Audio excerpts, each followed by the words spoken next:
இந்த வாரம் ஜூன் 20ஆம் தேதி அதர்வா நடித்து நெல்சன் வெங்கடேஷன் டைரக்ட் பண்ண டிஎன்ஏன்ற படத்தை வெளியிட்டாங்க. அந்த படத்தோடைய என்னுடைய ஒப்பீனியன் எப்படி இருக்குன்றதான் நம்ம இன்னைக்கான வீடியோல பார்க்க போறோம். பட் அதுக்கு முன்னாடி இந்த படத்தோட ஸ்டோரியை ஷார்ட் அண்ட் ஸ்வீட்டா பார்க்கலாம் வாங்க. லவ் ஃபெயிலியர் ஆச்சுன்னா என்ன, அடுத்து ட்ரிங்க்ஸ்க்கு அடிக்ட் ஆகிறதா. ஸோ இந்த மாதிரி கதாநாயகன் வந்து அடிக்ட்ல இருக்கிறாரு. இதுக்கு அடுத்ததான் திடீர்னு தன்னுடைய லவ் பண்ற பொண்ணை எடுத்துட்டு வரக்கூடிய தம்பி அவங்களோட ஃபேமிலியோட வந்து வீட்டுக்கு வந்திருக்காங்க. இந்த சமயத்துல வந்துட்டு கதாநாயகன் வந்து அங்க ஒரு பிரச்சனையை பண்றாரு. இதுக்கு அடுத்ததான் இவரை திருத்தணும் அப்படின்றதுக்காக ட்ரீட்மெண்ட்டுக்கு அனுப்புறாங்க. அவர் ரிகவர் ஆகி வந்ததுக்கு அப்புறம் இவருக்கு கல்யாணம் பண்ணி வைக்கிறாங்க. கல்யாணம் பண்ற முன்னாடி நாள் தான் தெரிய வருது தான் கல்யாணம் பண்ணிக்க போற பொண்ணு வந்துட்டு மென்டலி கொஞ்சம் மெச்சூர் ஆகாத பொண்ணா இருக்கிறாங்க அப்படின்னு சொல்லி இதை தெரிஞ்சும் தான் கல்யாணம் பண்ணிக்கிறேன் அப்படின்னு கதாநாயகன் ஒத்துக்கிட்டு திருமணமாகி குழந்தை பிறந்ததுக்கு அப்புறம் எதிர்பாராத சம்பவம் நடக்க இதுக்கடுத்து களத்துல இறங்கி கதாநாயகன் என்னெல்லாம் பண்றாரு அப்படின்றதான் இந்த படத்துடைய என்டையர் ஸ்டோரி. குழந்தைய வச்சு இந்த அளவுக்கு பிசினஸ் பண்றாங்களா அப்படின்னு ஆச்சரியப்படுற அளவுக்கு பயங்கரமா வந்து நம்மளுக்கு நல்லா கன்வே பண்ணி கொடுத்துருக்காங்க. ஏன்னா இப்படிலாம் பண்றீங்களா அப்படின்ற அளவுக்கு இருந்ததுங்க. ரெண்டாவது, இந்த படத்துல அதர்வாவுக்கு ஒரு கம்பேக்கான ஒரு மூவியும் வந்து இருக்கும். ஏன்னா அந்த அளவுக்கு வந்து ஒரு எஃபெக்டிவான ஒரு ஸ்கிரீன் பிளே வந்து டைரக்டர் வந்து கன்சியூம் பண்ணி கொடுத்துருக்காரு. அதர்வா படம் அப்படின்னாலே நம்ம என்ன எதிர்பார்ப்போம், ஒரு பயங்கரமான ஒரு த்ரில்லர் மூவியா இருக்கும். ரெண்டாவது ஆக்ஷன் பிளாக் சீன்ஸ் இருக்கும் அப்படின்னு சொல்லி வழக்கம் போல ஆக்ஷன் பிளாக் சீன்ஸ் வந்து தாறுமாறா பிச்சு உதறி இருந்தாரு.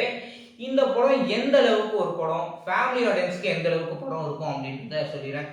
ஃபர்ஸ்ட் ஆஃப் ஆல் வந்து ஒரு ஃபேமிலியோட பார்க்கும்போது பேரண்ட்ஸ்க்கு வந்துட்டு ரொம்பவே அழுத்தமாக கனெக்ட் பண்ணுறக்கூடிய ஒரு படமாக இருக்கும். இன்னும் சொல்லணும் அப்படின்னு எடுத்தீங்கன்னா ரொம்ப வருஷமாக குழந்தையே இல்லாதவங்களுக்கு இல்லை வந்து ரொம்ப வருஷம் கழிச்சு குழந்தை பிறந்தவங்களுக்குலாம் அவ்வளோ அழுத்தமாக கன்வே பண்ணுறக்கூடிய ஒரு படமாக இருக்குங்க.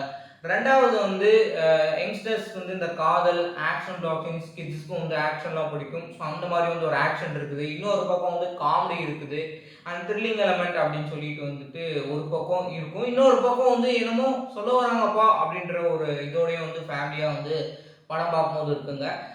இந்த படத்தில் வந்து அதர்வான் நிம்ஷா சஜின் ரெண்டு பேர்த்துடைய கெமிஸ்ட்ரி வந்து நல்லாவே ஒர்க் ஆயிருந்தது. நிம்ஷா சஜின் என்ட்ரி ஆகக்கூடிய அந்த ஒரு போர்ஷன் வந்து நல்லா ஃபன்னாக வந்து கொடுத்துருப்பாங்க. நிம்ஷா சஜினுக்கும் அதர்வாக்கும் நடுவில் இருக்கக்கூடிய ஃபன் எலமெண்ட், அதுக்கடுத்து அவங்களுடைய ரொமான்ஸ் காட்சி அப்படின்னு சொல்லிட்டு அவ்வளோ அழகாக வந்து இந்த படத்தை ப்ரெசென்ட் பண்ணியிருந்தாங்க.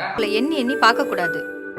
நார்மலா இருக்கிற பொண்ணுங்களுக்கு வரணம் அமையறதே ரொம்ப கஷ்டமா இருக்கு. அடுத்தடுத்து என்ன நடக்க போகுது, என்னெல்லாம் அவங்க வந்து கண்டுபிடிக்க போறாங்க, என்ன மாதிரிலான சம்பவங்கள்லாம் அவங்க வந்து பண்ணிட்டு இருக்காங்க அப்படின்னு சொல்லி ஒவ்வொரு இடத்துலையும் வந்து நம்மளுக்கு நல்லா என்கேஜா வந்து கொண்டுட்டு போயிருப்பாங்க. முக்கியமா கிளைமேக்ஸ் சீன் வந்துட்டு இது ஒரு த்ரில்லர் மூவி அப்படின்னு சொல்லி ரொம்ப ஆகோகோ அப்படின்லாம் வந்து எக்ஸ்பெக்ட் பண்ணாதீங்க. ஒரு த்ரில்லர் ஒரு பக்கம் இருந்தாலும் கூட ஒரு 50% வச்சுக்கோங்க, மீதி 50% ஒரு ஆக்ஷன் மூவியா ஏதாவது ஒரு நல்ல ஒரு கருத்துள்ள ஒரு மெசேஜ் கன்வே பண்ற மாதிரியான ஒரு படமாகவும் இருக்கும்.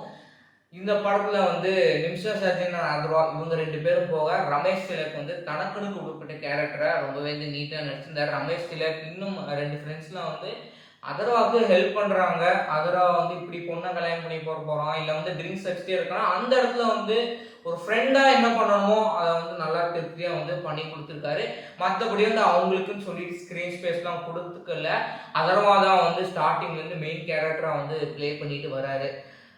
சினிமோட்டோகிராஃபி அப்படின்ற ஆஸ்பெக்ட்ல இவங்க வைக்கப்பட்ட அந்த ஒரு ஆங்கிள், அதர்வா வந்து அப்படியே நடந்து போகும்போது அந்த காரு அடியில் இருந்து வந்து ஷாட் வைக்கிறதாகட்டும், இன்னும் ஒரு சில இடங்கள்ல அதர்வா போக பல இடங்கள்ல வந்து சினிமோட்டோகிராஃபி அப்படின்ற ஆஸ்பெக்ட்ல அவ்வளோ அழகா வந்துட்டு கேப்சர் பண்ணியிருந்தாங்க. மொத்தத்துல நமக்கு தெரியாத பல விஷயத்த இந்த படம் மூலியமா அவ்வளோ அழகா கன்வே பண்ணி ரொம்பவே சூப்பரான ஒரு த்ரில்லர் மூவியா டைரக்டர் பிரசன்ட் பண்ணியிருக்காரு.